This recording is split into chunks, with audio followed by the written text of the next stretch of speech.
1, 2, 3.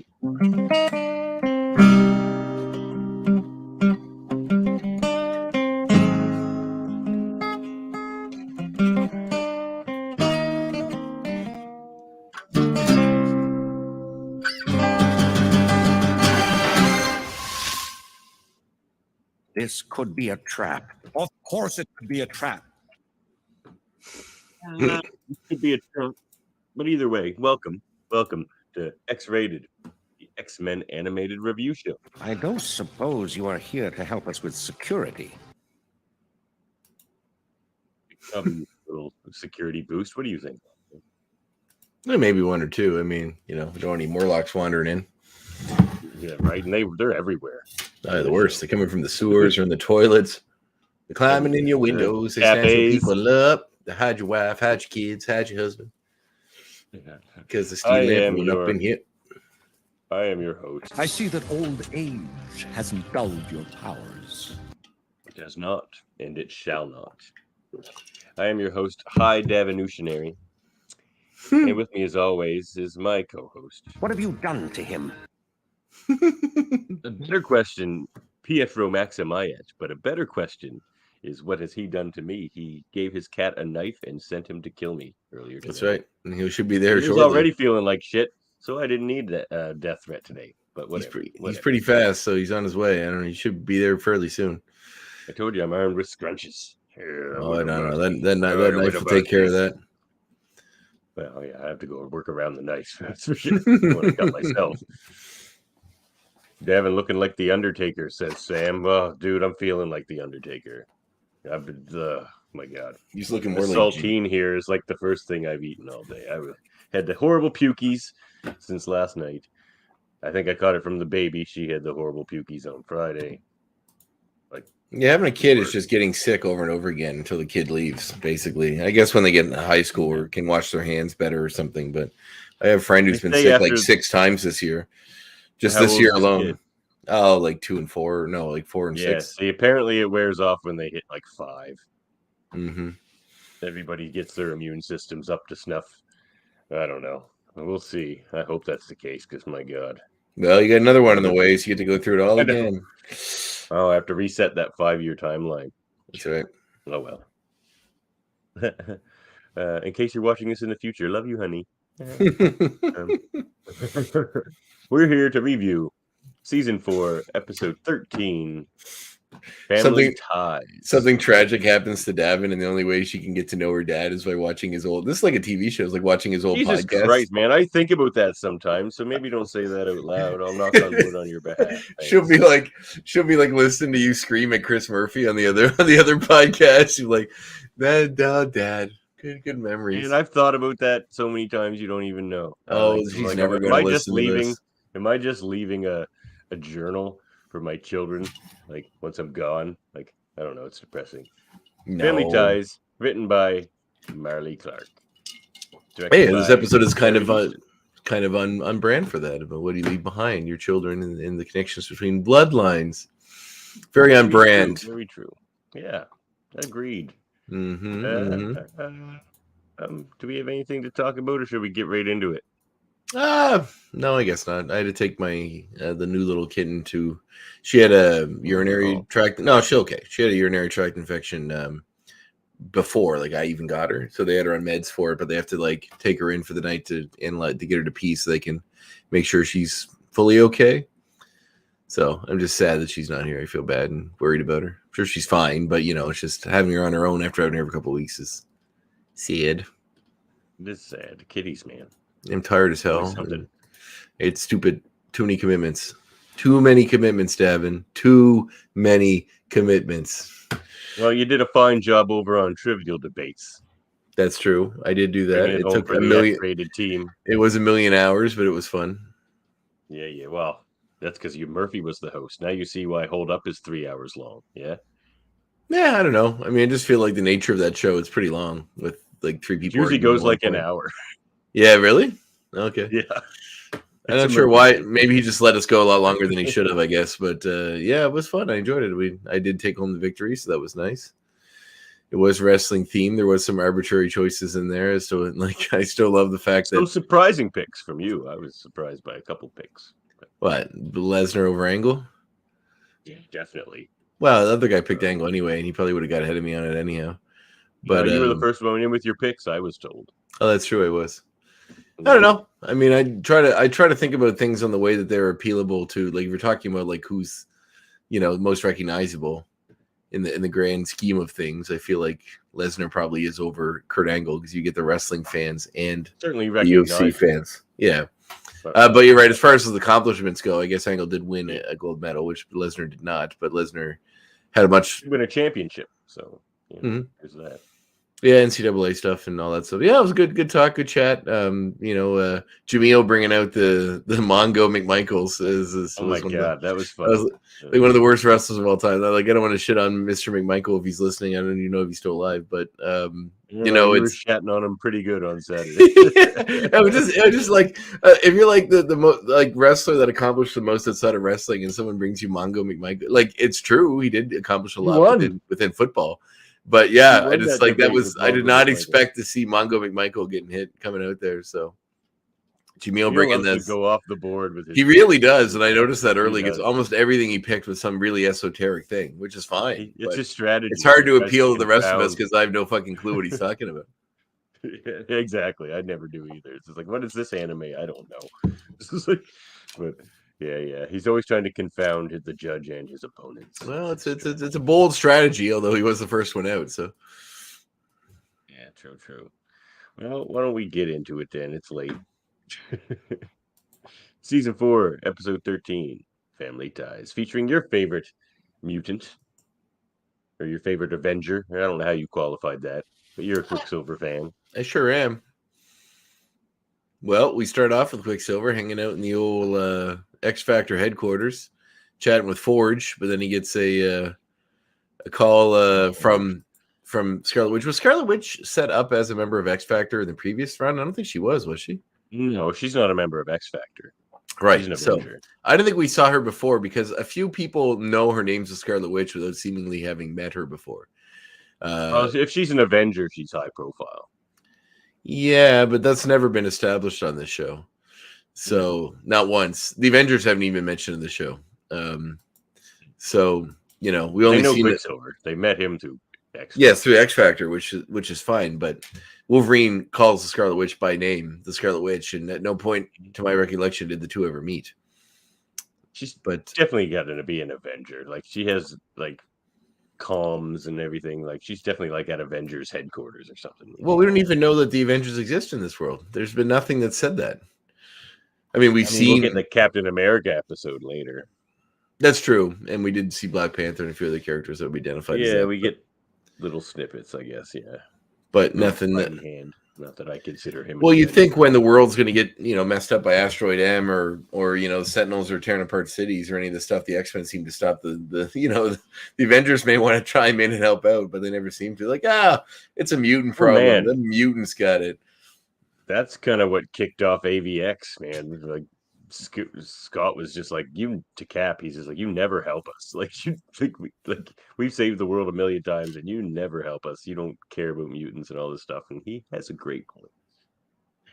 But well, I mean, the Avengers have saved the world a lot of times too, and the X-Men weren't there to help them either. So I know, and they kind of have their worlds, and they rely. It's so funny that like take care of just the term. Worlds. The term mutant is enough to like literally what is the difference between a mutant and a human that got superpowers? Nothing. They're literally just two humanoid forms with superpowers. So the fact that the origins of one is natural and the origins of another is scientific make them in worlds apart and totally indiscernible to one another. It should be the opposite. I mean, just superpower be accepted for how you're born, but if you like get some freaky deaky science powers, that's worthy of being suspected. Captain America is a fucking steroid freak, and look at him. He's a science experiment. We love him. He's literally like a steroided up athlete and just jacked to the gills on performance enhancing drugs, and we cheer him. He's America. I know. This is the world we live in. We hate those who are born different, and we celebrate those who make themselves different for some reason. It is very strange. Father is very agitated. He wants us to come immediately. He must be getting worse. Worse. Last week they said he was out of danger. I'll pick you up in the Hummingbird. It's the worst, which might be is the Hummingbird instead of the Blackbird, which is possibly the worst sounding name for an airship ever. Like hummingbirds are not scary or intimidating or any kind of. They're beautiful. Any kind of cardinal flower, everybody. We get a lot of them in our backyard too, but yeah, like there's nothing intimidating or frightening, like or bird of prey-ish of a hummingbird. It's like the world's smallest bird, and it's it's pretty and it moves fast, I guess. But I guess Quicksilver, if he's going to fly something, the hummingbird would be appropriate, as it is. That does make sense. Speed, and I guess it is the fastest bird, so there's that too. It just seems kind of funny. Yeah. Well, not the fastest bird in flight speed. Is that an unladen swallow? Flap its wings. No, the fastest bird is a peregrine falcon. I can't believe you've missed my Monty Python and the Holy Grail reference. Sorry. An unladen swallow. Is that what's the airspeed velocity of an unladen swallow? Yeah. African or European swallow? By the husk. By the husk. Oh yeah, but European swallows are not migratory. How does a 4-ounce swallow carry a 4-pound coconut? Yeah. Hold on. Yeah. Hold on. Oh, yeah, but I like how they're like, oh yeah, well, an African swallow, sure. Yeah, but African swallows are not migratory. Oh yes. You mean to tell me a bird picked up the animal? Oh, it's great. It's great. So he hops in the old hummingbird and flies. So yeah, we kind of skipped the start of it. So he's in there in the observation area. Then he gets a call from Wanda saying their father's upset and they have to go see him. He runs to the hummingbird. I like how she just says he's agitated. We got to go see him. He's agitated. Well, he's like on his deathbed. She's like, he's agitated. But so doesn't she sound like Moira? That from Schitt's Creek? No, it doesn't. Oh, Moira McTaggart. Is it the same actress? Moira voice actor playing? I don't know, but they sound a lot alike to me. Kind of. She doesn't have the Irish accent, though. No, certainly not. She's supposed to be doing like a Balkan accent. The Scottish accent. Well, Romanian is where they're supposed to be from. She doesn't really have too deep of an accent now that does Pietro as well. But anyway, they fly off to southern Romania to see their father on his deathbed, whose name is Django Maximoff. DJ, the same as the movie, the original Italian Western and the Tarantino version. And their dad, who looks like he just walked off the stage of Fiddler on the Roof, literally wearing all the accoutrement and the big gray beard, and he's on his deathbed, and he tells them that he has a secret to tell them that before he dies to unburden his soul, which is that they're not actually his children. That's exactly how you picture a Romanian on their deathbed. Long gray beard, the robes, the blue and yellow, gold, red. Well, I've always pictured it. Yeah. It's funny, like Europeans in film are always depicted as being like otherworldly, like they're always wearing slightly different clothes, or like it's the old world. Andre. Even Scarlet Witch has like a brooch thing that like goes a coat that kind of buttons this way, like brooches like this. It's like a cloak more than an actual coat. And Pietro actually looks fairly normal. He's got a brown jacket on. But anyway, he tells them how when they were younger, they couldn't have children, him and his wife. And this Bova woman, who was a midwife from the Wundagore mountain, showed up, who was like a cow-human hybrid that brought them these two babies and gave them to raise because, they couldn't have. And then when you see them, which is funny, this is like the stereotypical, when they open the door in the flashback, they both are wearing like the stereotypical gypsy outfits. Like they both are wearing like the big bandanas on their heads, and like he's got the vest, and it's just really funny. So they hand off the babies. It doesn't seem like in the flashback there's a lot of conversation. It just seems like they hand them the two babies, and she turns around and leaves, and like that's it. Here you go. So he explains that this person dropped off the babies, and that that they raised them as their own, but to find the answers of who their real father is, they'll have to go to Wundagore Mountain and find Bova.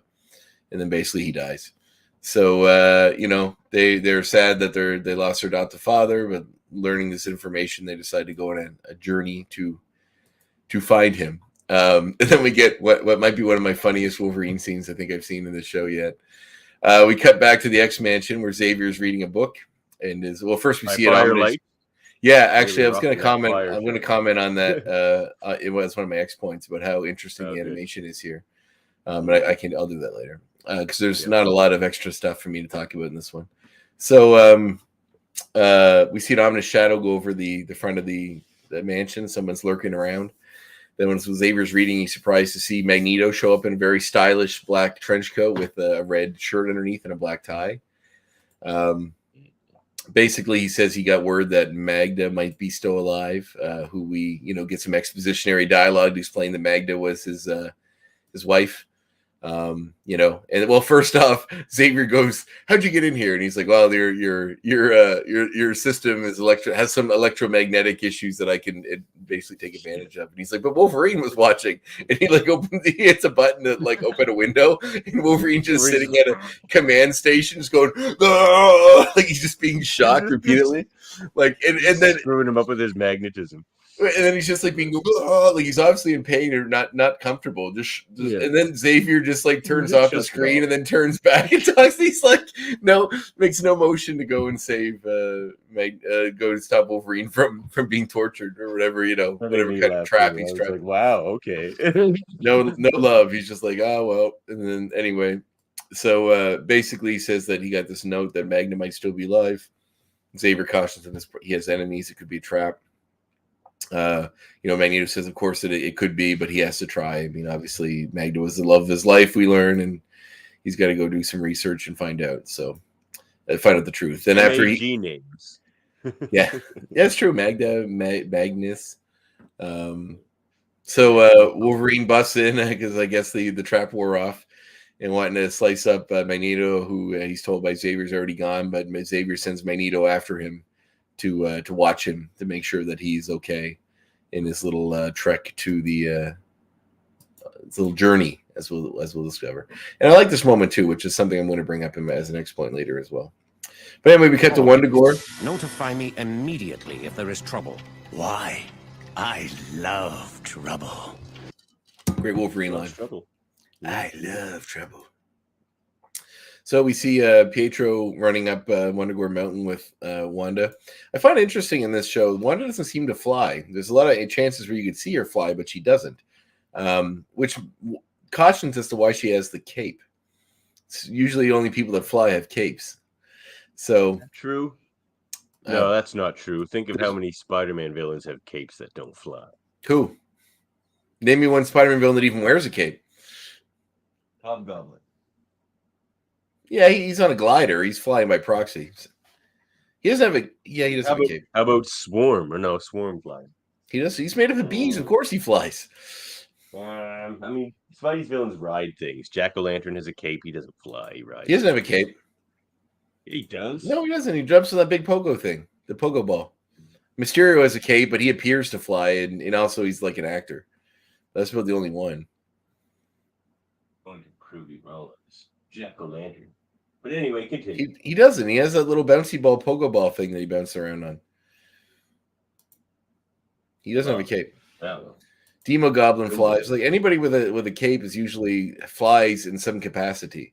Like they're on a thing. What about Flag Smasher? Oh, good point. You got one. What about there's royal Doctor Doom doesn't either, but there's royalty, right? Like there's a level of I guess she kind of fits it, but anyway. So they go to they see they run up Wundagore Mountain. They see some kind of technologically advanced castle thing up on the hill. Then descending from it is a man who we quickly recognize if you know anything about comic books as the High Evolutionary, who cautions them indeed we do to leave his place that they are trespassing. This design in this is pretty cool, actually. I like his design. I am the High Evolutionary. But how do I know that you are Wanda and Pietro? You could be spies, sent to steal my secrets, to destroy all that I have built. It has been one of those head first into that villain paranoia, didn't it? It's been one of those incredibly rare instances where you played the right clip at the right time and actually advanced what I was saying by playing it, which is fantastic.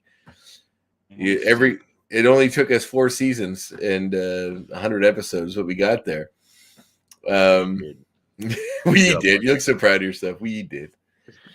So the High Evolutionary is cautious that they are not. He knows that Pietro and Wanda were there as babies and had left him. and doesn't believe that they are the same two. So he says he will bring them back to his castle and test their DNA to make sure that they see it on file from the babies that were in his care before. He brings them in, tests them, discovers they're perfect matches. Kind of gives them a bit of a tour of his facility, which is mostly made up of what does he call his Animan? No, his are called his guards are called the Knights of Wundagore. That's right. But what do he call his creations, like the people? I guess his are the Animan, aren't they? Or are they? I can't remember if that's from something else or that's what I was remembering. There, Jack-o'-lantern, cape. Yeah, but it's all torn. It's more like a ripped up kind of cloak thing. It's more tatters. It's in tatters. It's not the same. Okay, listen, give up on your cape thing. It's fine. You win. Flag Smasher, Dr. Doom don't fly. They have capes. It's fine. All right. However, the majority of people that fly have capes. It's a few are outliers. Yeah. So he gives him he gives him a kind of a brief tour of the facility where he's making these animal men, and they don't really talk about why he's doing all this. It's vaguely said in his speech about how they're like he's building a better tomorrow. Oh, good job, MZ, getting in there too. That's not a cape. It's shreds. They're like individual little pieces. It's not a cape. No, it's a stylized cape, I guess, but it doesn't. Yeah. Anyway, it's more like accoutrement. Accoutrement. Oh wow, that's hilarious. Man. So I just paused at the right moment. So when he's checking their DNA and the screen comes up with a bunch of words on it, I literally just paused and because I was just skimming through to stop so I could catch up with what I'm talking about. And this is what the screen says. Using desks. What are desks?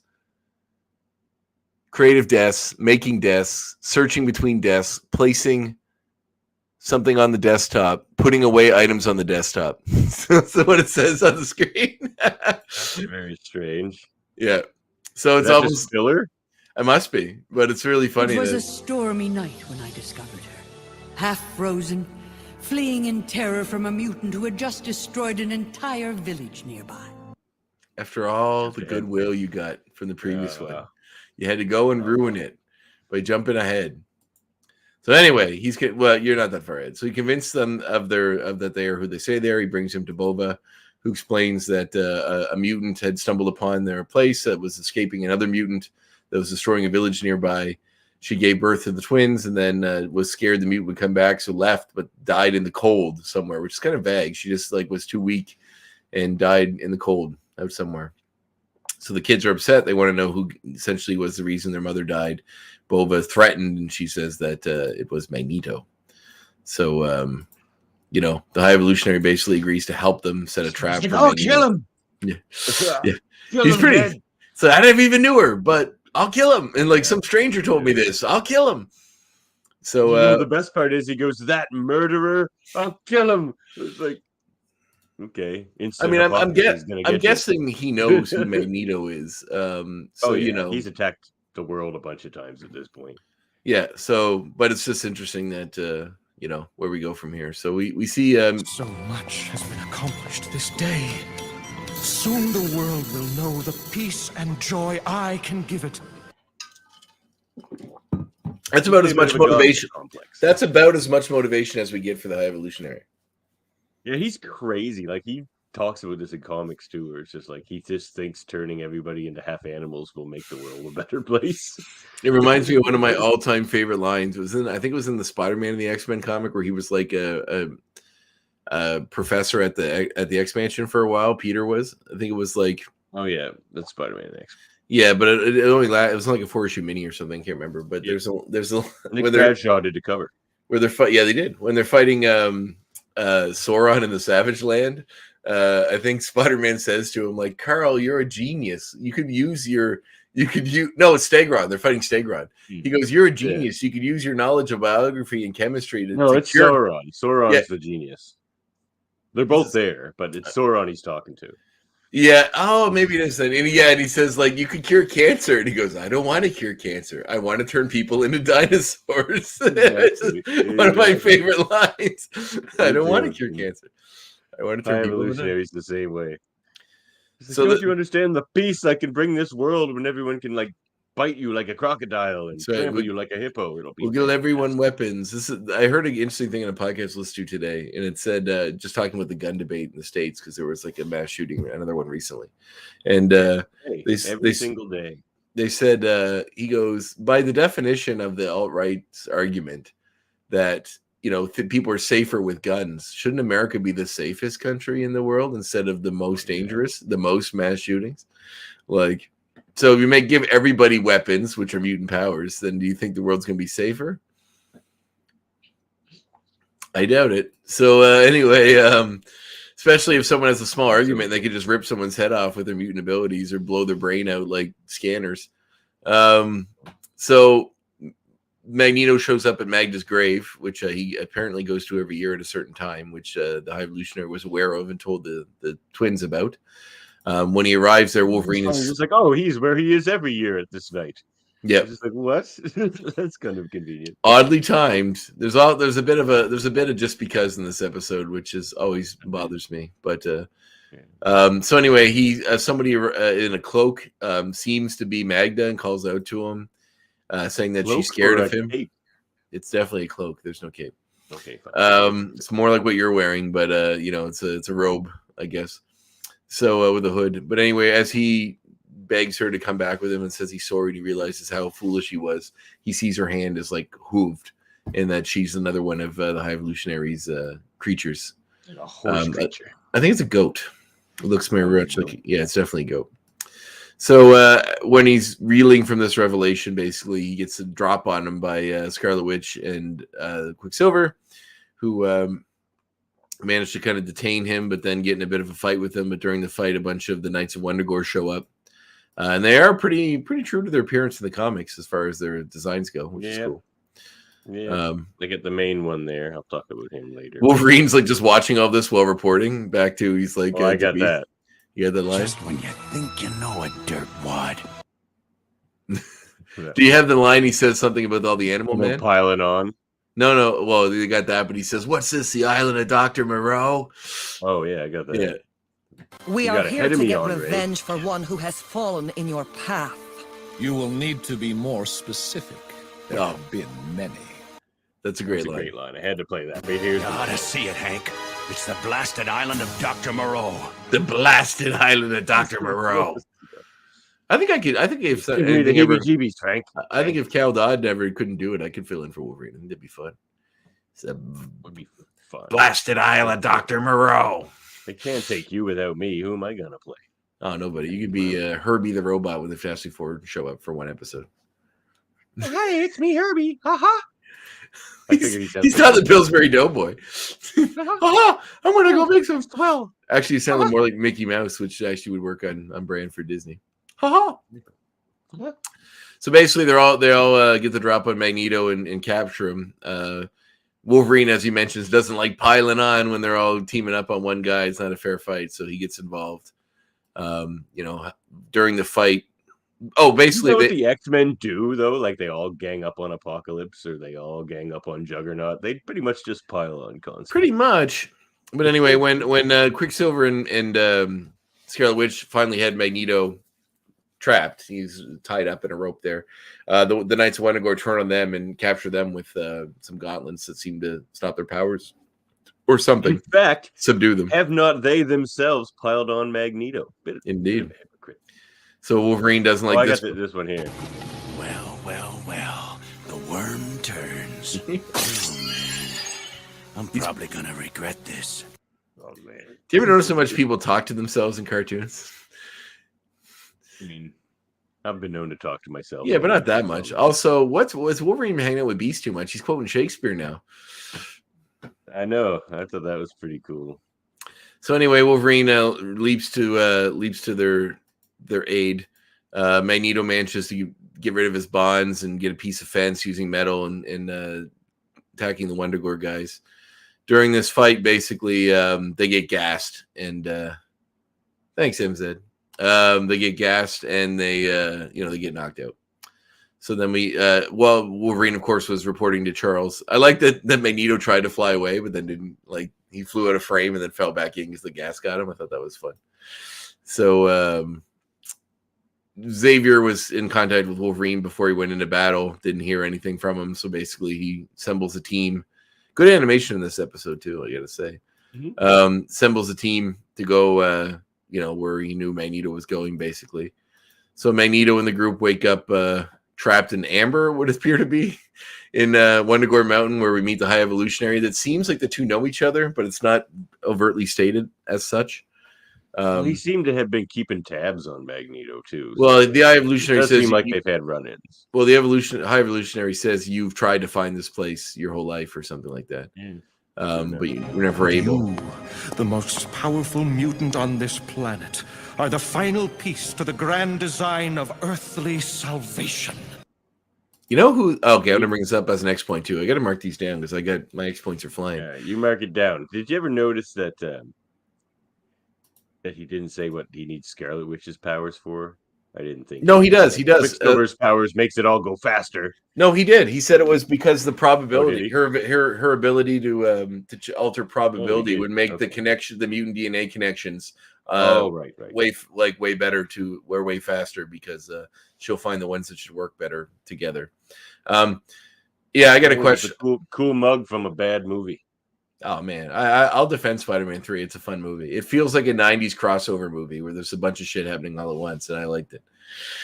Well, my main question is why is the Hive why give up Pietro and Wanda? Why not just hold on to them? He literally had to lure them back here to get their DNA when he had Magneto. Why not just do this all when they were kids? Food and clothe them for 25 years until you're ready for them. Why would he be ready for them now? Why couldn't he? Well, I guess he didn't know what their powers were until they were old enough. Science was, science takes time. Real science. Okay, it's still vague. So anyway, the thing is vague and weird though. It's High Evolutionary. He is just batshit crazy as far as his motivations go. So we find out he's going to use their DNAs to help with their DNA, the Magneto's, Quicksilver's, and Scarlet Witch's in unison to advance his projects way faster than ever and speed up his taking over the world, but altering of the world to make us all animal people.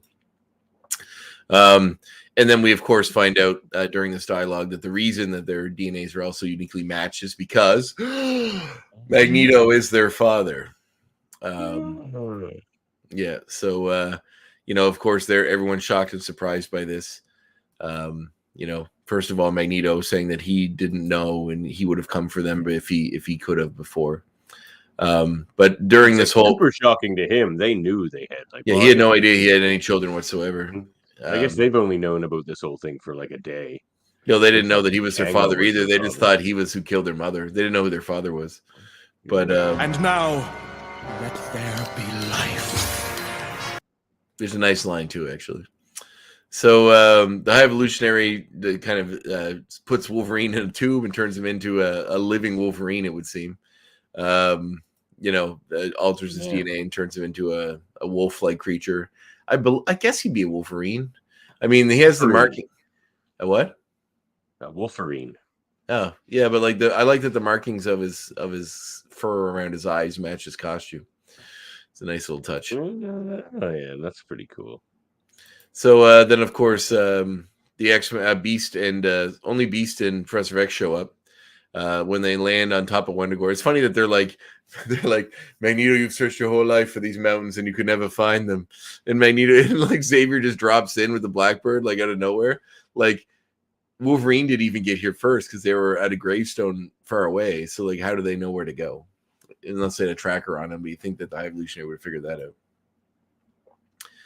Anywho, he's just lost in his own science.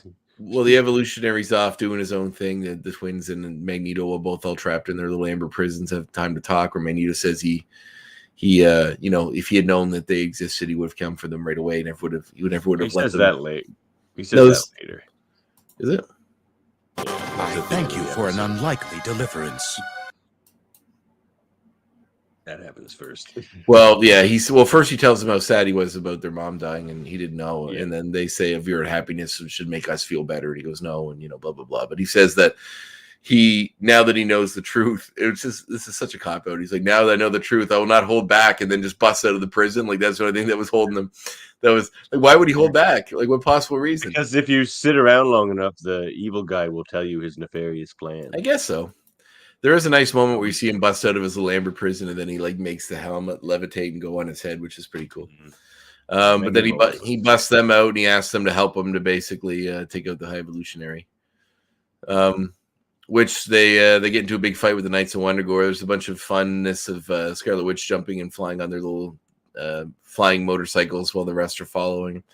And there's some interesting use of Pietro's powers where you see him fall from like a flying cycle where he just spins like a top to slow himself down before he hits the earth. I'm not sure if the science of that. It's like, well, no, he does that sometimes in the comics, but they just overused it in this episode. It's like, yeah, they did a couple times. Powers, they just make him do whirlwinds. Then Beast and Xavier make their presence known, and Xavier gets attacked by Wolverine, who just kind of tosses him aside and goes after Beast. Beast picks impressively. You see how strong Beast is. He just picks up like the whole yellow thing with Xavier and runs with it, which is pretty fun. But we see all of the Knights of Wundagore basically running back to the main castle. The twins and Magneto. Pardon? The Citadel, he calls it. Yes, Citadel. right. Every evil guy has a citadel. The twins and Magneto try to ascend upon it, but it unmoors from the castle, unmoors and becomes like a ship and starts tractor beaming up. This seemed like a little filler to me because there's like a scene where there's 4 different Knights of Wundagore standing in different portions of the map, and you see the ship go to one, beam them up, go to the next, beam them up, go to the third, beam them up, go all the way to the one in the back, and then beam them up. It's like we didn't need all 4. I think you could have showed us beam up 1, and we would have got the gist of it. It reminds me of a joke a friend of mine had from something he read somewhere else, where he was shitting on that movie, The Happening, the M. Night Shyamalan one, and it's not good at all. But at some point, somebody says, "I knew this movie was going to waste my time," when they actually showed somebody do a 3-point turn. Like someone's getting out of a parking lot and the camera stays on the car where it does the 3-point turn to get out of the parking lot. Like, why even bother filming that and putting it in the movie? It's just such a time filler. That is a time filler. But anyway, there is no place on this planet for him to hide from me. Nice sinister line from Magneto here. Yeah. Wow, that literally timed up exactly with what I was watching on the screen, which is good. So when he disappears, tonight. When he disappears, his whole the whole landscape changes back to what it was, which is barren rock, and Wolverine obviously reverts back to his normal mutant form. Magneto appeals to the children, saying that like he knows that they're upset. That he knows. I got that. But as for the two of you, I swear I would have come for you if I had known you were alive. We'll never know, will we? Ouch. Yeah, actually, that's kind of a touching line. A little chilling. It's good. So they take off. Before that, he's just like, "I'd like to spend time with you." Basically, like now that we know about each other, it'd be nice to get to know each other. And they're just like, "Nah, you're gonna suck." Yeah. Quicksilver hates him. He just snaps at him right away. But Magneto basically is sad and teleports or flies away. End of the episode. To quote Isaac Watts, "Time, like an ever-rolling stream, bears all its sons away. They fly forgotten as a dream dies at the opening of day." I'll talk about that later. English congressional minister. I have lost her twice now. You don't know. None of you will ever know. Yeah, nobody's ever lost anybody in the X-Men universe. Just me. My friend. Charles lost his mom, a bunch of girlfriends. Wolverine lost a bunch of people. Like they understand. Beast lost his blind girlfriend, although it still seems like they might be in touch. Marley, yeah, I don't know if he lost her. Maybe he did. We'll see. No, they were a good couple. All right. Well, you're right. That is the end of the episode. So, in conclusion, on the Simpsons. Wrong ratings. I shouldn't call two things ratings themes. Is your Simpsons podcast the same as this one, basically, in format-wise? No, but there are some similarities in ratings. The ratings are way fancier on that show. We have a chart, all kinds of stuff. Like the chart does math. we're like the way they describe the Batman animated series versus this one. We're the punk rock. My other shows are maybe like the cool jazz. Well, not Hold Up. That ain't cool jazz. But that's a back alley street fight. That is a back alley street fight. Your favorite and least favorite show? I didn't say least favorite. It's the only other one on this network I've listened to all the episodes of besides our own. Fair enough. There's only 11 of them, but I listened to them all.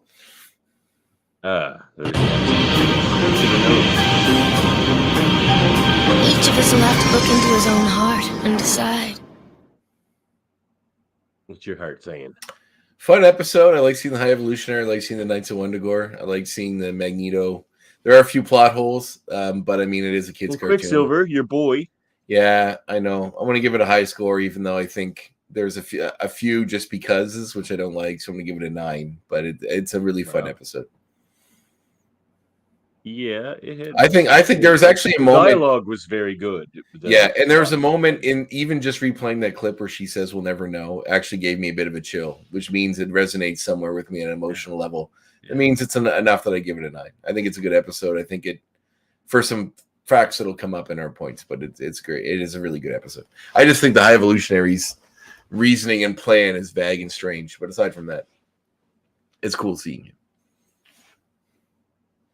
Yeah, I really like this one as well, actually. I'm going to give it an 8, and I have a few reasons why, but I'll talk about those later. Like, there were some things that really sucked me in, but other things kind of took me out of the episode.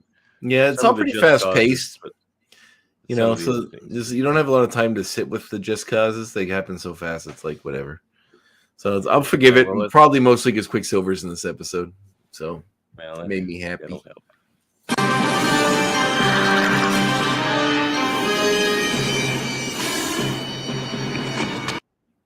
All right, Uncanny X points. All right, my first one. Okay, this is the first thing that took me out of this episode, and tell me if you agree. That was not David Hemblin voicing Magneto. Oh, I didn't even notice. Oh, I actually like Magneto a lot in this episode. Well, I don't know if this is the guy who's gonna play him in the new series because David Hemblin's no longer alive. George Murner did his voice. Okay, so there you go. Like I noticed right away, it kept taking me out of it because whenever Magneto was talking off camera or something like that, it didn't sound like Magneto. Did he do it after the other guy leave for some reason? Because he's credited as doing 18 episodes of the show. So 18 episodes. Yeah, he is must it do all the entire last season? He's in most of the last season, I think. Are you sure he's not the normal voice for Magneto and everything? Because he's credited for the first. David Hemblin is. Well, anyway, this guy is credited. Am I the right guy? George Murner is credited for the whole series, according to IMDb. That is IMDb sucked. It doesn't know. Okay. David Hemblin played Magneto. Yep. Maybe it could be wrong. He may have just taken over at this point. I don't know, but yeah, no, that's definitely not correct. But he definitely wasn't the guy in this one. So who knows? But yeah, that's my X point. My first one is the animation in this. I really liked. Definitely the A-Team. There's some really cool stuff with the fireplace they use. Some really cool different designs on the clothing. Like Magneto's casual attire is really neat. Like the red shirt with the black tie and the black suit, like the black trench coat, is all kind of a cool look. The long white hair. I just think he looks really neat in his non-uniform kind of costume. And the design of everything, even the High Evolutionary and the Knights of Wundagore, is all very cool. So I think that and the Wolverine, like not a lot of like weird side angles or anything strange. The animation is pretty crisp, and especially Professor X looks very much like very Kirby-esque in this episode, which I really like. So yeah, I thought the animation of this one was really solid. Yep, agreed. All right, my next one. Isaac Watts, that little line from Beast that is from a poem called Our God, Our Help by English theologian minister Isaac Watts. That's it. All right, my next point is I really like the advancement of Magneto's character in this series. He was a villain for one season only, really, and beyond that, he's mostly been the second season where he's running around the Savage Land with Charles for most of it. But then the third season, he was not in at all. But in the fourth season, you get he was doing Asteroid M. Oh, that was fourth season. That was fourth season. In the fourth season, you get Asteroid M, which kind of brings him back to, just trying to get humans away. Like, it's almost like you see his character trying to save his people. Yeah, like he's not even really about the violence anymore. He's even just trying to get them all off world into another place where they can thrive. So the idea of seeing his character go from being sort of a warmonger to more of a peaceful way of doing it, and also seeing him soften, it would seem, as the series goes on, is cool. I really like that. It obviously seems like an obvious run to what we know is going to happen in the next show, which are the sixth season, which will be him running the X-Men in Charles' stead, which I think would be very interesting to watch as well. Well, there's been kind of updated descriptions. It's more that Wolverine and Storm are bringing the X-Men back together, and then Magneto just shows up and wants to kind of fill Professor X's role somewhere. Interesting. Yeah. Like as the teacher, like as he was in the New Mutants comics. And I love how he wears that New Mutants outfit in the pictures we've seen of the new series. He looks pretty cool. He's got the beard too. Yeah. I like it. No, he doesn't have a beard. He's got long hair though. He's got a beard. What? He might, I don't know. I don't remember. I don't know. I thought he looked more grizzled, but maybe I'm thinking of the other episode when he had a beard before in this one. But it looks cool. I'm excited for it. Yeah, right. Well, back to you. Oh no, that was mine. You're sponging on mine. Okay, here's one. Quicksilver is another name for Mercury. And Andre, you may not know this. You think most people didn't know that? But Mercury in Greek mythology. Oh my God! Are you drunk again? No. I have nothing but water. I have a point about Greek mythology that I'm going to bring up 6 times and forget I did it every time. Mm-hmm. Well, just in case people didn't know that, I don't know what the kids know. I suspect nobody under the age of 30 knows that Quicksilver is another name for Mercury.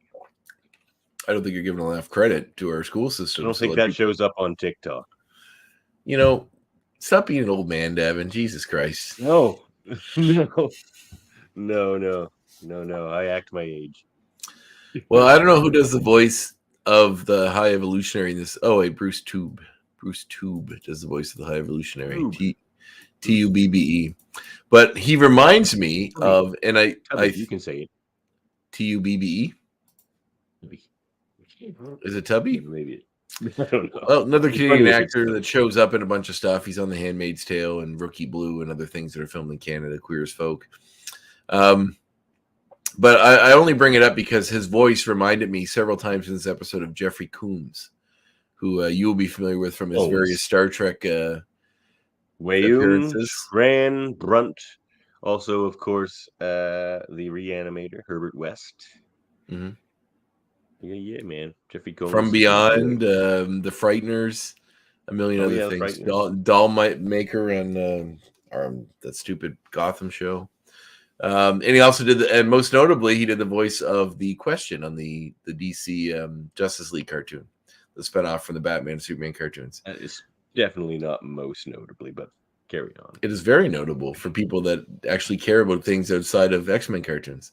Hey, I was talking about his Star Trek roles. Yeah, you forgot about his Enterprise role. I said Shran. Oh, is that what his name was? I just knew his name. I just knew he was an Andorian. I didn't know his name. Commander Shran. Yeah, and you said Brunt as well. Yeah, Brunt and Wayun. Brunt is my favorite, though. Yeah, Brunt's pretty great. He, So it's not him, but it is a very good. You think it would be a good animation cast. He could be, but Coombs. I mean, when this show came out, I didn't notice. It's definitely Combs. Okay, I'm sorry. Excuse me, Jeffrey Combs. Really? I've always We pronounced it did a Coombs. Are you we sure did a it's Combs? supplemental on him. Yes, I had to correct Dave in our supplemental on Jeffrey Combs called "The Many Faces of Jeffrey Combs." Check that out, Locutors of Trek. I mean, I've heard him in interviews. I'm pretty sure they've called it Coombs when they've talked to him. And they were wrong. But he was on the interview and he never corrected them. Well, he's nice. Anyway, he people who know him personally call him Jeffrey Combs, so I suspect they know. Well, yeah, it is only one. Just met him for the first time. Yeah, exactly. Coombs is like, isn't Mr. Dressup's last name Coombs? His real name? Ernie Ernie Coombs. Coombs. Yeah. Well, it was he died? Legend. But I know he's my hero. I love Mr. Dressup. Did you say Penk? Every one of his characters on Star Trek. Penk was in the horrible Voyager episode Sunkats. Still counts. Did you say Krem? No, and he also Krem, or was Krem in Sunkats? Penk, yes. Penk is in his first appearance in DS9, where he just wants a holographic copy of Major Kira for nefarious and lurid purposes. Sexual reasons. Anyway, the reason I brought that up was because he sounded like Jeffrey Combs to me. He was kind of a genre actor that plays. Oh my god! Fuck off, Davan. Combs, Jeffrey Combs. You need to be right. I'm sorry, it's Combs. Say it right. So anyway, just reminded me of that sort of sinister kind of voice, and I feel like you'd be a good choice to do a voice of this if they had to recast that role. He's very good. Oh man, they should cast him. Put Jeffrey Combs in the new X-Men series. I don't care who you cast him as, just do it. Yeah, I'll bring back the High Evolutionary and do it, unless the other guy's still around. Actually, the other guy's still around, I think. Yeah, he is. So, but I mean, I'd be interested to see if this Magneto actor plays Magneto in the new one, because they haven't mentioned the Magneto actor. Oh, they haven't? Series. No. I wonder who they'll do with that. That would be interesting. Yeah. They might get somebody famous. Just throw in like a famous guy. They'll just throw in George Clooney. It's like that'd be amazing. Or something. That'd be funny. All right, so back to me, is it? Mm-hmm. All right. Well, okay. For my fourth point, Man Beast was there. He's the leader of the Knights of Wundagore. He's the kind of, again, has a cape, doesn't fly. He's the he flies on a little ship though. Okay, so I'll talk about those too. So those things are like flying horses. Yep. And like you may notice from comics that Black Knight drives around in one of those. And Black Knight is also a Knight of Wundagore. So he likely got it from the High Evolutionary. That's pretty cool, actually. Points, but I rolled it into one. Back to you. Paul Haddad does the voice of Quicksilver in this episode. Sharp-eared people may recognize him as the voice of Leon Kennedy from the Resident Evil games. Have you ever played a Resident Evil game? He's Leon in Resident Evil 2, 4. No? You never played Resident Evil? Wow, those are great games. I didn't play PlayStation. Right, you stopped at 64. Yeah, okay. And then came back at when Wii was like 8 years old. Okay. I thought you were one of those I refuse to play anything new type of guys. No, I was about to badger you for being closed-minded. No, I don't really like new video games. To me, they're just time sucks. I don't have that much time in my life. If I can't throw in a friggin' 16-bit cartridge and play for 15 minutes and just get somewhere and enjoy myself. Most games have autosave functions you can play for 15 minutes and then go do something else. I know, but I feel like in that 15 minutes, nothing happened. You just ran to get somewhere for 15 minutes. Like, I mean, I don't know. I watched Tiffany play the new game. She plays like The Witcher and all these new games and stuff, and I'm just like, oh man, these are not for me. I don't have as much time either to play, but I do enjoy them. I'm playing these games are like movies where you make the choices and it changes where the story goes. I feel like video games left me, not the other way around. I didn't give up on video games. They changed too much and became that's part of being in a relationship, Davan. You change together and you celebrate each other's changes. You don't cut the person out because you don't like who they became. You can't. The thing about video games is you can freeze your partner in time. Oh, that sounds healthy. Tell Tiffany if she needs to talk about anything to let me know because I'm a little concerned about the nature of your relationship. I've never met her, but if she needs help, I'll help. She needs an ear. That's right. And she's like, Davin's freezing me in amber. And his shoulder's bony in comparison. Yeah, back to you. No, it was mine. Leon Kennedy, Resident Evil. Oh, right. All right, so my last one. Anyway, let's go with this one. Well, this is a double point. Wundagore, we've seen in the MCU, of course. They rewrote it where it still has quite a bit to do with Scarlet Witch, but it has nothing to do with the High Evolutionary. It's just like the mountain hideaway of Scarlet Witch worshippers, basically. And also the High Evolutionary we will see in next month in Guardians 3 as the main villain. And instead of having Wundagore and Savage Land be his sort of experimental realms, they've moved, which I think this is really smart. They changed his whole thing to he created Counter Earth, which makes way more sense than who actually created Counter Earth, which I'm pretty sure was Apocalypse. But yeah, it makes way more sense that he created Counter Earth because it's just full of all these animal creatures, and then they tied Rocket into that instead of Half World. So Counter Earth is kind of this catch-all for Wundagore, Savage Land, Half World. It's Counter Earth in the MCU. I'm going to expand upon your answer or my answer. So this is not the first time the High Evolutionary has been responsible for Counter Earth in a Marvel property. The little known and short-lived sequel series to Spider-Man the Animated Series, Spider-Man Unlimited, featured Peter Parker traveling to Counter Earth and battling the High Evolutionary, who was the one who created Counter Earth in this world. So that had been predisposed or pre-done before. Interesting. Yep, and so it was a world completely made up of animal creature people. Yeah. I liked it actually. It was weird, but it was interesting. Spider-Man got a different costume, and he was trying. So Venom and Carnage were like trying to steal a shuttle to go to Counter Earth because they discovered it. It was this big thing on the planet. Spider-Man gets involved. Venom and Carnage discovered Counter Earth. No. The world, the news discovered Counter Earth. They're sending a shuttle there. I was going to say, I don't like the logic of this show. And then Venom and Carnage try to take over the shuttle when it's going there. Spider-Man interferes and then but doesn't manage to stop them. So then gets a shuttle from Casting 4, I think, and goes there on his own. Creates a new kind of nanotechy costume, which is that cool costume he has in it. And then gets stranded on this Counter Earth where he has to get a job working for a newspaper and team up with various analogs of his own villains that are different in this world. There's like a Green Goblin who's like Hispanic and actually like a good guy. I think that became a show. It was actually like, I liked it. I have to go back and rewatch this. It's been a while, but in that world, Counter Earth was created by the High Evolutionary, was the main villain in that series. He didn't really look like he does in this series. He kind of looked more like the Beyonder. He had a big long beard and gray hair and silvery kind of outfit. But that's and also the actor playing the High Evolutionary, Chukwudi Iwuji, I probably butchered that, but he was a big part of the Peacemaker TV show, which I was a big fan of, and he's very, very good in it. Obviously, he made friends with James Gunn on that, and probably led to his role in this. But it looks awesome. I'm very excited to see him in this role, and also see what they're going to do with it. Hey, check this out. And James Gunn did say that actor is the best actor he's ever seen. He's very good in Peacemaker. Very, very good.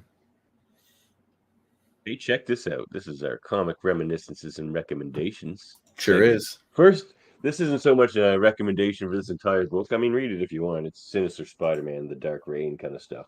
But there's like this one page with High Evolutionary on it, and it's hilarious. Because that's the one where Matt Gargan's Venom, right? Yeah. Yeah. And this like hippo guy like robs a bank and Matt Gargan bites his leg off or whatever.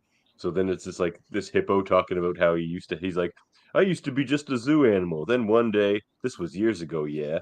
And then it shows High Evolutionary, and High Evolutionary is just looking at this hippo in the zoo and just pointing his gun at him, and he's just like, hold still. Yeah, don't fight it.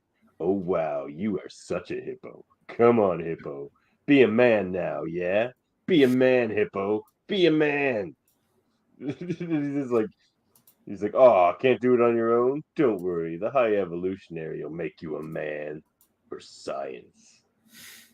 Is that how he's normally depicted in the comic? He seems very strange. Oh, man. I seem to have better memories of the High Evolutionary being a cool, sort of cold, calculating villain and not a goofball. He's more like that. But when you get into his motivations, it all gets weird. Because it is weird. But my real recommendation is this: the Evolutionary War. It's high evolutionary. You get Apocalypse, you got Avengers, Fantastic Four, everybody's in it. And it's the very first Marvel crossover that was entirely printed in annuals, which then became something they did quite often. But yeah, so check out those. I have that issue. I was just too sick today to go dig it out. Evolutionary War. Check it out. Annuals. Awesome. And then that was in '88, and then the next year they did Atlantis Attacks, and that was a big annual crossover event as well. Yeah. Very nice. I figured you'd probably do something like that. It's cool too. I didn't mention this one of my notes, but seeing the High Evolutionary again, because he did pop up in the. We find out about the rock guy that was helping out. That was helping out Sauron in the episode when they were back in the Savage Land. How he was trapped by the High Evolutionary years ago. Garok. So that was neat. That makes a good point here. He says he believes the Magneto voice actor missed season 4, but comes back for season 5. I hope that's the case. And MZ gives it an 8 out of 10 because of the Magneto Wolverine interaction. Yeah, that's pretty fun. All right, my comic recommendation is, because I'm reading the book right now, and a friend of mine did it, so I like to support my friends, is Troy Little's Fear and Loathing in Las Vegas. It's his his comic book adaptation of the book by Hunter S. Thompson. I'm currently almost done the book. I really like the book, and I've been wanting to read more classic books that I never got around to, so that one, I did recently show it at the movie nights I host, so I thought, what a better time to read the book, and I'm reading the book right now and enjoying it. I have read the graphic novel before, but I was in a bit of a time crunch, so I grabbed something off the shelf I knew was fantastic and would support a friend. So check this out. Beautiful style of art. This, of course, is personalized to me. See, he says I'm too weird to live, too rare to die, which is a famous phrase from the book. It's beautifully animated, illustrated, and gorgeous sort of way to experience the book in a different manner. So check it out. It's beautiful, beautiful stuff. Beautiful stuff. Oh yeah, very interesting. Yeah, it's a great way to experience a familiar thing in a different way, and in a beautiful way. And Troy has worked on Rick and Morty comics. He's worked on the Powerpuff Girls comics. He's currently doing the Rick and Morty Meets Cthulhu comic, I believe, and he did the Rick and Morty Dungeons and Dragons comics before that, which are great too. Check that out. What else to check out?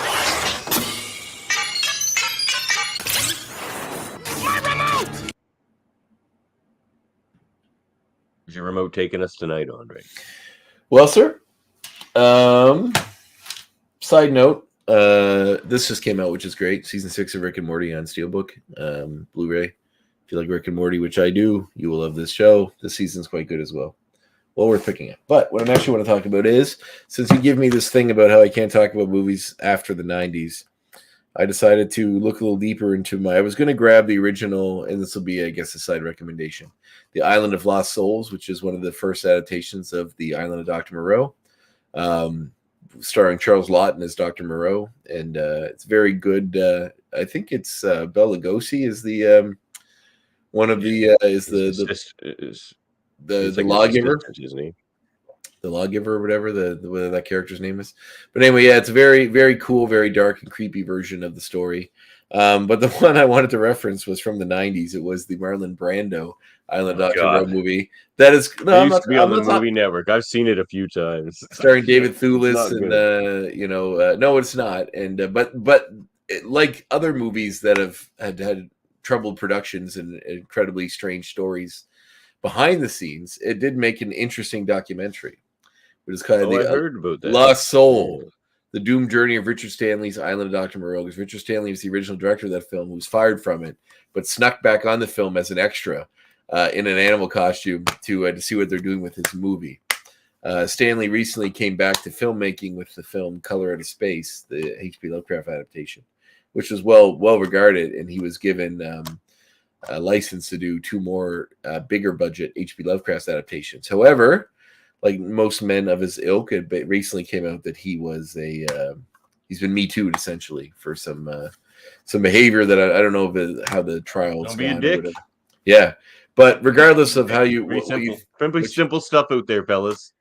Yeah, agreed. But you know, I don't know where that stands legally or whatever. I don't know. So I'm not going to get into that. However, I do. Whether you like him or not, this documentary is very, very interesting. And if you like watching train wrecks in the form of cinema, this documentary fills in how that got, like, a lot of the problems with that movie and a lot of the weird, wild, crazy stories. Like Brando was really off the rails when he made this movie, and he phoned it in, and you can. He's pretty much the reason why the movie was so messed up. Like, because he was, you know, the movie star that was on this movie and making all these strange demands they're trying to make happy to keep him on the movie, while he was basically, you know, 500 pounds, not 500, but like 400 pounds, and like, you know, it was Apocalypse Now he was in, right, or Platoon? Apocalypse Now, the one where he same thing there. Like, he was supposed to show up as this like starved, grizzled guy, and he shows up like 200 pounds overweight, and they're like, dude, you don't look like a guy who's been in the jungle. That movie was supposed to end with a giant helicopter fight, like in a village, burning it down, and they had to change everything just because he was so fucked up when he showed up. So yeah. Anyway, check out that documentary, Lost Souls, the doomed journey of Richard Stanley's Island of Dr. Moreau. But also check out the original. What were you doing? Playing with matches? All right. Well, this one I don't think I've talked about yet, and this is actually probably the X-Men game I've played the second most after X-Men 1 for Sega. X-Men 1 for Game Gear. Game Gear. So this was a very fun game. It was very much like, I would say, very much more like X-Men Mutant Apocalypse for Super Nintendo, where you could play. Each character has their level. No, that's not true. You could pick anyone to go into any level. Never mind. Yeah, this was a good game, but like, there's just some people you couldn't pick in certain levels. Like, levels were definitely like, there's definitely a level you want Cyclops in, for example, just shoot at everything. And Storm was in it, and she can fly. That was super fun. Like, great game, great cast. Like Nightcrawler, Wolverine, Psylocke. Look at that. Storm. This is good stuff. It was a great game. I put lots of hours into it, but I don't have a game here. Not a lot of man. We should count how many episodes Cyclops been in this season. Hardly any. Like maybe 2. That guy must have been taking a lot of time off. Yeah, maybe. I don't know. Be interesting to see who voices him in the new series as well. Right. What are we gonna do here? What are we gonna do? Let's play. Here's one.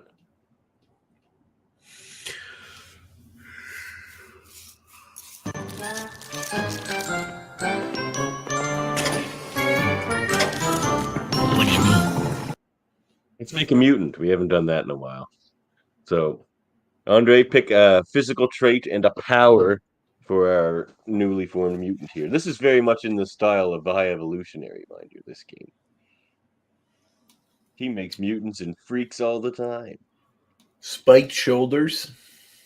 Okay. And super strength. Spiked shoulders and super strength. Interesting. So he's basically rock slide so far. Or Tusk.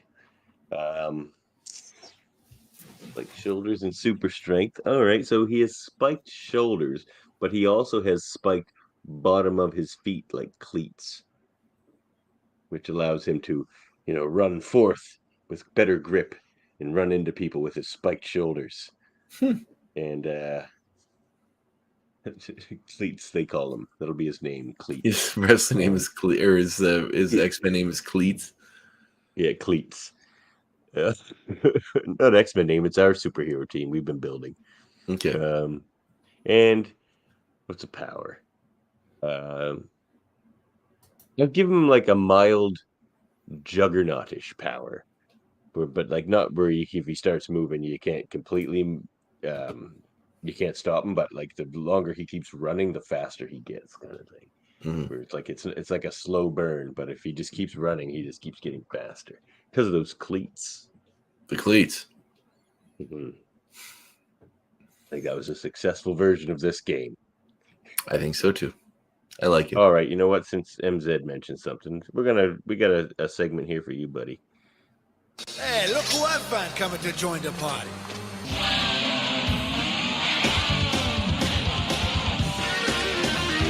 Glad y'all decided to join the party. MZ heard that it's not supposed to be Storm and Wolverine leading the X-Men, but he says he read a correction.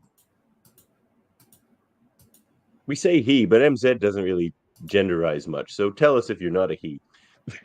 I had read a correction saying Storm and Cyclops would be co-leading. So that's interesting. I kind of like the idea of Storm and Wolverine getting together because I like their relationship. And Cyclops, he'll screw off for a season. So Did you just assume MZ's gender? Yeah, well, I've been doing that for weeks now, so he hasn't said anything. So I'm going like years now. He's been with us from the start. So yeah, pretty much. Thanks, MZ, for sticking with us. Good supporter. He's fine. All right, thanks, MZ. Yeah, potential. Oh, Golden Blue team. That would be an interesting way for them to go. That would be actually bringing more characters that way. They have Bishop on here for the Gold team and stuff. They could bring Colossus in. Be interesting if they brought Bishop in and made him a character in the regular timeline. Like in our timeline, it wasn't just popping in every once in a while. He's part of the team. That's been said. Oh, really? Cool.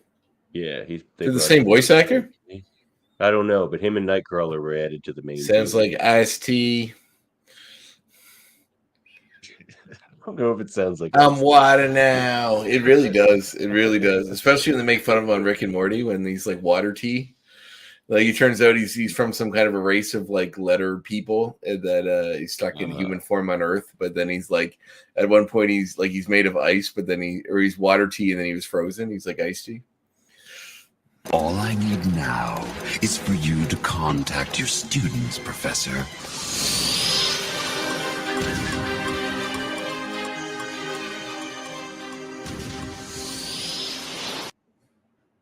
Well, I have something to tell you.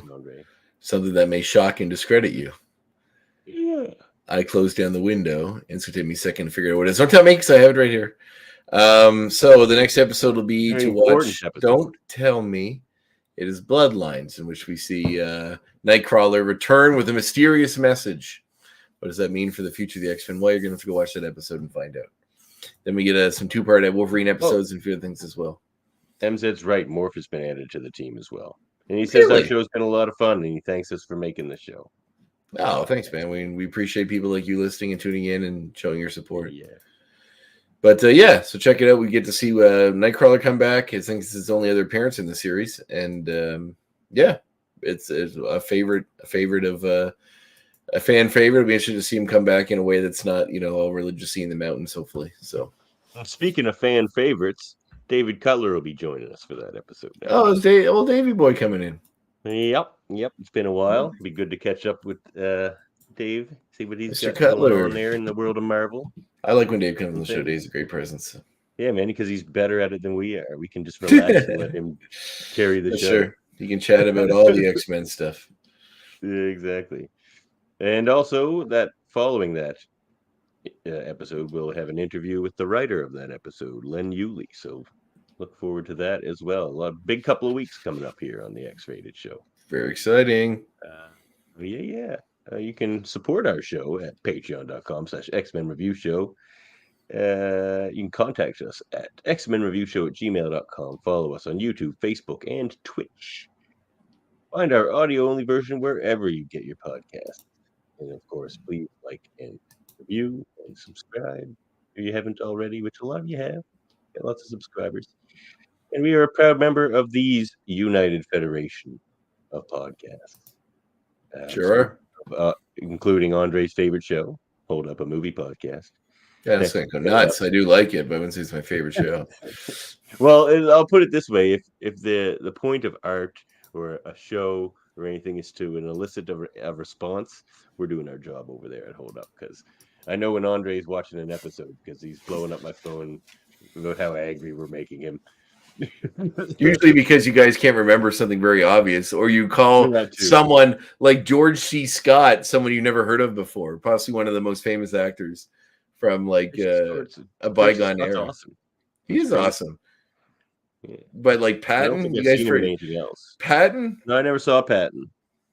The Changeling, Exorcist 3, a million other things. He's in a lot of Exorcist 3 is fantastic. I know he's famous, but anyway, he's a fantastic actor. How can Exorcist 3 be?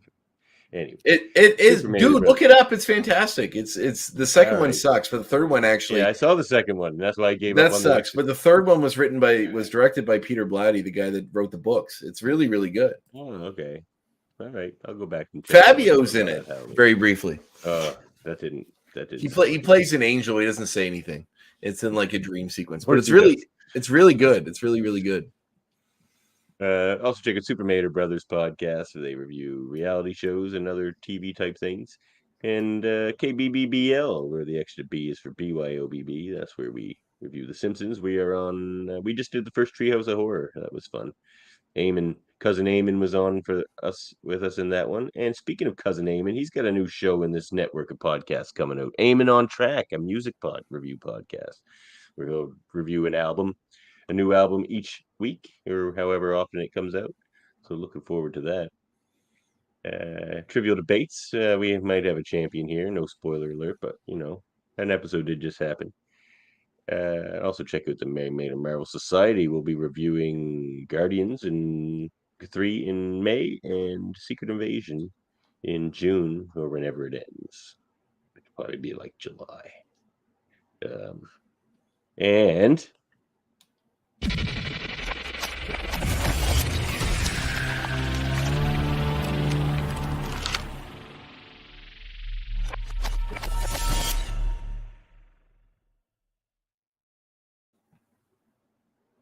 up with the graphic histories. Well, new episode drops this Friday. It happens bi-weekly, not randomly, as some people like to advertise on their own podcasts. Look, I'm gonna clear the air tomorrow night. Son of a bitch. No, anyway, it's fine. But every 2 weeks we have a new episode. A new one drop. Just the past one I talked about was Robert Maillet, who was from 300 and a bunch of other crazy movies, Pacific Rim. Big guy, former professional wrestler, guy rubbed doubles with a couple times over the years in the wrestling circles and in Comic Cons. But the episode coming up, I'm speaking with Dave Mullins, who is a local director in Halifax. He directed me in the TV movie Turnbuckles, which is on SwearNet, and he just recently did a horror movie, low budget horror movie out in the woods in Halifax called Reefer Beast, I think it is, which is about like a monster made of marijuana. So we get to have fun chat about movies and about. I say it sounds like Cocaine Bear, but it's kind of actually. But I've heard about this before. I heard about Cocaine Bear, so I think he was ahead of the curve. He stole the idea. But Dave is actually Cocaine Bear is based on very loosely based on a true story. But it's a very cool interview, very fun. We chat about inspiration, about movies, about how he got to where he was and what directing me was like, which is interesting. So it was fun. I can tell you it's not easy. You don't do a lot of directing there, Mr. Fellini. Check that out, everybody. And also check out Hellbound podcast, a horror movie podcast with Alex Blackburn and Michael Chan. And Chan Man. Also the Chan Man. And of course there's the Live Long podcast. Very, very full library of Star Trek content, including Locutors of Trek, just my little special brand there. But they also do review shows at the Clan Division, Science Division. We do fun things. There we go. And of course, Star Trek Radio Theater in our Ops Division. So check out all those things. Debates, trivia, interviews, everything. We got everything Star Trek. Everything you need. Any final thoughts, Andre? No.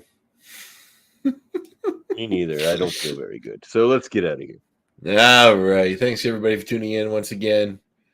And, stay frosty. Next time. Next time.